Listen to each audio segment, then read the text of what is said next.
Details చూస్తే విద్యాశాఖపై చేపట్టిన సమీక్షలో సీఎం రేవంత్ రెడ్డి అనేక కీలక విషయాలను ప్రస్తావించారు. ప్రాథమిక దశలోనే విద్యకు బలమైన పునాది వేయాలని అధికారులకు సూచించారు. మెరుగైన విద్యా వ్యవస్థ రూపకల్పనకు సమగ్ర నివేదిక ఇవ్వాలని అధికారులకు ఆదేశించారు. కొత్త పాలసీ రూపొందించాలని, ఉత్తమ విద్యా వ్యవస్థ ఏర్పాటుకు ఖర్చుకు వెనకాడొద్దని అధికారులకు సూచించారు. అయితే ప్రస్తుత విద్యా వ్యవస్థలో తీసుకురావాల్సిన సంస్కరణలపై అధికారులతో సీఎం సమాలోచనలు జరిపారు. ఇక విద్యా వ్యవస్థలో తెలంగాణను అగ్రగామిగా నిలిపేలా కొత్త పాలసీ రూపకల్పన చేయాలని సీఎం సూచించారు. విద్యా వ్యవస్థలో దేశంలోనే తెలంగాణ అగ్రగామిగా నిలబెట్టాలని కొన్ని రోజుల క్రితం అసెంబ్లీలో సీఎం ప్రస్తావించారు.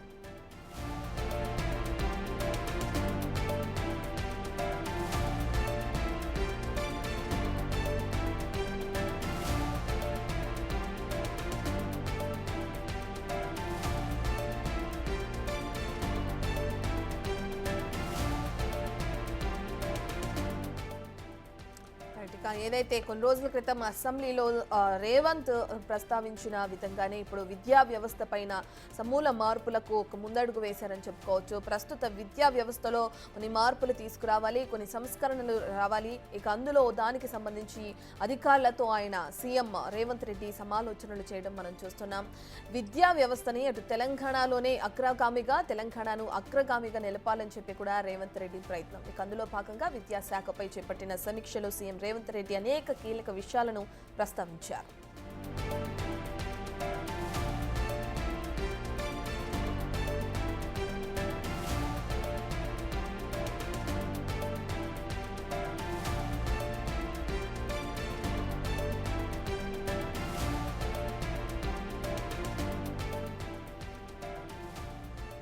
దీనికి సంబంధించిన పూర్తి డీటెయిల్స్ అందించడానికి మా ఇన్పుట్ ఎడిటర్ పవన్ లైవ్ లో జాయిన్ అవుతున్నారు. రైట్ పవన్, మనం చూసుకుంటే విద్యాశాఖపై ఏదైతే కొన్ని సమాలోచనలు చేశారు సీఎం రేవంత్ రెడ్డి అని తెలుస్తుంది. అందులో భాగంగా అధికారులతో ఏవైతే కీలక విషయాలను ప్రస్తావించారని కూడా అంటున్నారు. ఎటువంటి విషయాలను ప్రస్తావించారు, ఎటువంటి సమాలోచనలు చేస్తున్నారు, విద్యాశాఖలో ఎటువంటి మార్పులు తీసుకురావాలని సీఎం కోరుకుంటున్నారు? డీటెయిల్స్ ఏ విధంగా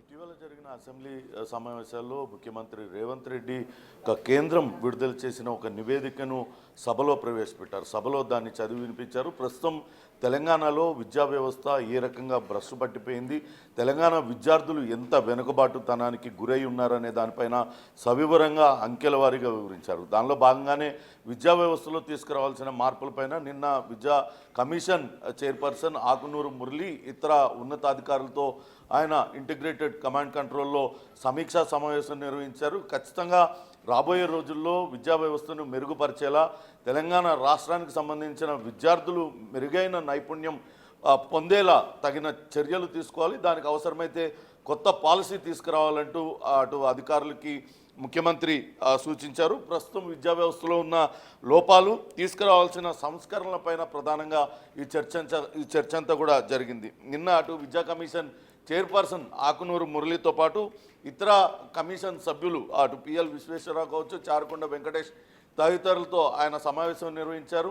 1960 దానికన్నా ముందు ఏ రకంగా విద్యా వ్యవస్థ ఉండేది, అప్పట్లో అటు విద్యార్థుల్ని వాళ్ళలో ఉన్న సృజనాత్మకత ఎదిగేలా ఏ విధంగా అటు విద్యా బోధన ఉండేది, కానీ ఇటీవల కాలంలో పోటీతత్వం రావడంతో ఏ రకంగా విద్యార్థుల సృజనాత్మకను తొక్కివేసి కేవలం పట్టేటట్టుగా వాళ్ళందరినీ కూడా తయారు చేస్తూ ఉన్నారు. దాంతో విద్యార్థులు నైపుణ్యం పొందడం లేదనే చర్చ వాళ్ళలో జరిగింది. దీనికి సంబంధించి ఒక పవర్ పాయింట్ ప్రజెంటేషన్ కూడా విద్యా కమిషన్ చైర్మన్ ఆకునూరు మురళి, అట్లనే అటు మాజీ ఐఏఎస్ అధికారి జయప్రకాష్ నారాయణ కూడా ముఖ్యమంత్రికి వివరించారు. తెలంగాణ రాష్ట్రంలో మెరుగైన విద్యా వ్యవస్థ రూపకల్పనకు సమగ్ర పాలసీని తీసుకురావాలి, దానికి సంబంధించిన నివేదిక ఇవ్వాలంటూ కోరారు. దీనికి సంబంధించి ఎంత ఖర్చైనా సరే ప్రభుత్వం వెనకాడేది లేదు, క్షేత్రస్థాయి పరిస్థితులకు అర్థం పట్టేలా ఈ ఆచరణయోగ్యంగా ఉండేలా ఈ విద్యా వ్యవస్థను తయారు చేయాలని చెప్పారు. అంతేకాకుండా ప్రాథమిక దశలోనే అంటే ఎల్కేజీ, యూకేజీ అప్పటి నుంచే విద్యా వ్యవస్థ బలంగా ఉన్నట్లయితే వాళ్లకు విద్యార్థులు మెరుగైన విద్యను పొందే అవకాశం ఉంటుంది. ప్రాథమిక దశలో అందే విద్యతోనే పునాది బలపడుతుంది. కాబట్టి ప్రాథమిక దశ విద్యను బలోపేతం చేసే దిశగా చర్యలు తీసుకోవాలంటూ ఆదేశాలు జారీ చేశారు. అంగన్వాడీలు ప్రాథమిక పాఠశాలల్లో మెరుగైన విద్యాబోధన ఉండేలా తగిన చర్యలు తీసుకోగలిగితే విద్యార్థులు చిన్నతనం నుంచే అటు మెరుగైన విద్య అందుతుంది కాబట్టి వాళ్ళకు పెరిగే కొద్దికి మంచి నైపుణ్యాలు వస్తాయంటూ కూడా ఆయన ఆయన ఆయన నిన్న సూచించారు. అంతేకాకుండా విద్యా వ్యవస్థలో తెలంగాణను అగ్రగామిగా నిలిపేందుకు ఏ రకమైన చర్యలు తీసుకోవాలి, పాలసీ రూపకల్పన ఏ రకంగా జరగాలి, తగిన సూచనలతో రావాలి, వీలైనంత త్వరగా దీన్ని ఇంప్లిమెంట్ చేసే దిశగా ముందుకు వెళ్ళాలంటూ అధికారులకు కూడా ఆదేశాలు జారీ చేశారు. ఏదేమైనప్పటికీ ఇప్పటికే తెలంగాణలో integrated young India integrated residential స్కూల్స్ని ఏర్పాటు చేసుకుంటున్నారు.